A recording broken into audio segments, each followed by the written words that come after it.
आज के दौर में अगर कोई ऐसा कहे कि हमारे दुनिया में एलियन है तो 50-50% चांस है कि वो इस बात को सच मानेगा। जबकि आज के दौर में हमारी टेक्नोलॉजी बहुत ही एडवांस है, लेकिन जब कभी भी एलियन का बात आता है तो हमारा दिमाग में हाँ और ना का 50-50% चांस बन जाता है। ये हाल आजकल का है, लेकिन इसी सवाल को अगर 100 साल पहले कोई करता तो यकीनन इस बात पे लोग 100% सच मानते। एक ऐसे ही इंसिडेंट हुआ 1947 जुलाई के महीने में न्यू मैक्सिको के रेगिस्तान में एक तेज आवाज हुई, जैसे आसमान का एक टुकड़ा जमीन पे आ गिरा हो। उसी दौरान एक रेंचर उसको बोलते हैं जो पशुपालक करते हैं, तो एक रेंचर जिसका नाम था मैक ब्रेजल, उनको अपने खेत में कुछ अजीब मलबा मिलता है, कुछ एल्यूमिनियम जैसा शाइनिंग सा और कुछ रबर जैसा टुकड़ा और कुछ सिंबल्स भी वहाँ पे थे। ये सब देख के रेंचर को बहुत ही अजीब लगा और तुरंत ही वो शरीफ को जाके बताया। बेसिकली शरीफ वो होता है जो एक प्लेस के लिए देख रेख करने का काम करता है। फिर शरीफ ने तुरंत मिलिट्री को इन्फॉर्म किया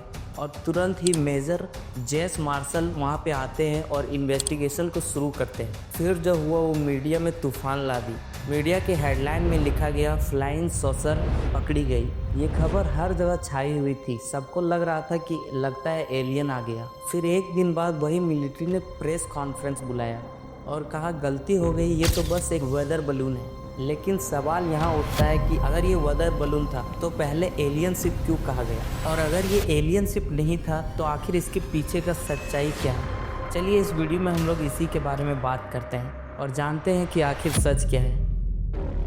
1947 में अमेरिका एक अजीब दौर से गुजर रहा था। कोल्ड वॉर की शुरुआत हो चुकी थी और लोग हर एक आसमान में अजीब चीज़ देखते ही उसको फ्लाइंग सॉकर कहने लगे थे। दरअसल इसका शुरुआत 24 जून 1947 को हुआ। एक पायलट केनेथ आर्नोल्ड ने 9 सैन्य ऑब्जेक्ट देखे वाशिंगटन के आसमान में, जो कि दिखने में क्रिसेंट मून जैसा था, जिसको न्यूज़ चैनल ने नाम दिया फ्लाइंग सॉसर। इसी दौरान एक रेंचर डब्ल्यू मैक ब्रेजल रोजवेल के पास अपने खेत में कुछ अजीब मलबा देखते हैं, फॉयल, रबर, स्टिक्स और एक अजीब सी सिंबल्स। ये सब देख के उनको समझ में नहीं आता और इग्नोर कर देते हैं। लेकिन जब वो कोरोना टावर जाते हैं और यूएफओ की न्यूज़ देखते हैं तो शायद समझते हैं कि कुछ मुझे बड़ा मिला है। वो मलबा लेके डायरेक्ट शरीफ के पास जाते हैं और फिर मिलिट्री को बुलाते हैं। मेजर जेस मार्शल ने पर्सनली इस मलबे की इन्वेस्टिगेशन की और 8 जुलाई 1947 को एक प्रेस रिलीज़ किया। उसमें उन्होंने ये बोला, हमने एक फ्लाइंग सॉसर को कैप्चर किया है। उन्होंने इस बात पे पूरे अमेरिका को हिला दिया।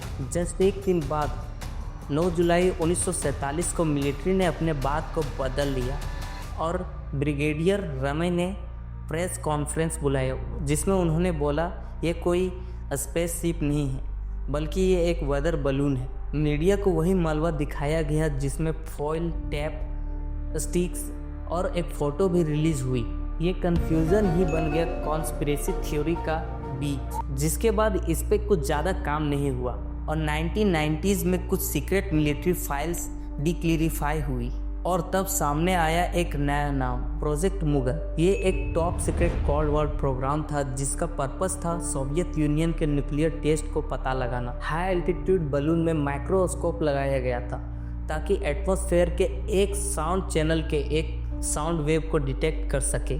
रोजवेल में जो मलबा मिला था वो था NYU flight for project Mughal का एक बलून, जिसको बाद में जाके क्लियरिफाई किया कि फॉयल एक रिफ्लेक्टर था और जहाँ स्टिक्स था वो रडार स्ट्रक्चर था और रबर न्यूट्रॉन वेदर बलून था।